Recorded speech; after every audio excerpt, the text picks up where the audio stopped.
Pete the Cat has a special story for you. Pete the Cat and the Bedtime Blues by Kimberly and James Dean. Pete and the gang had a great day. They'd been at the beach, surf and sun, and tons of fun.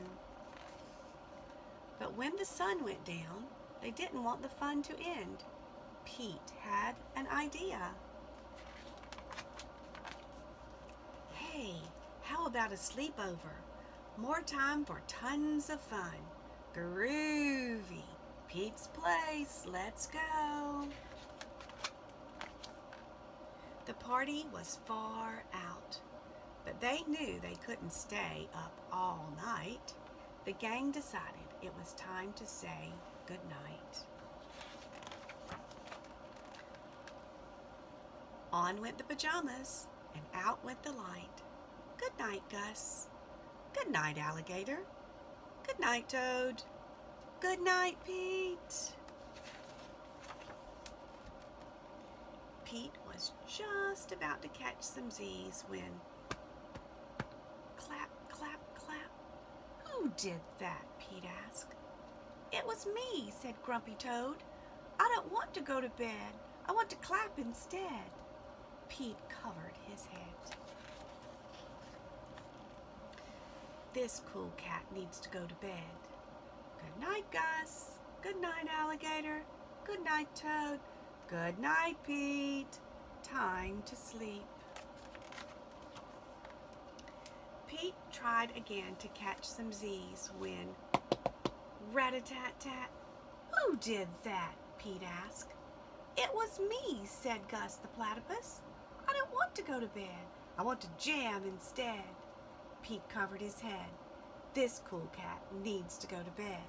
Time to sleep. Good night, Gus. Good night, Alligator. Good night, Toad. Good night, Pete. Pete closed his eyes to catch some Z's when he heard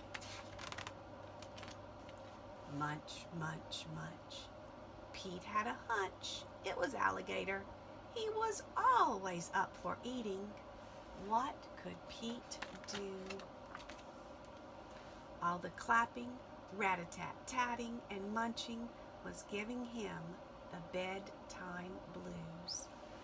Pete had a groovy idea.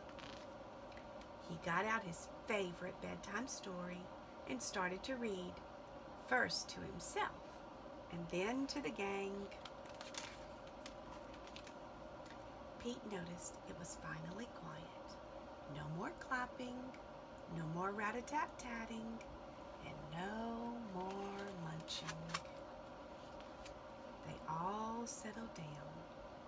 No one made a sound. Pete yawned and turned off the light. Good night. Sleep tight. Time to catch some Z's. Tomorrow was another day, but now it's time for you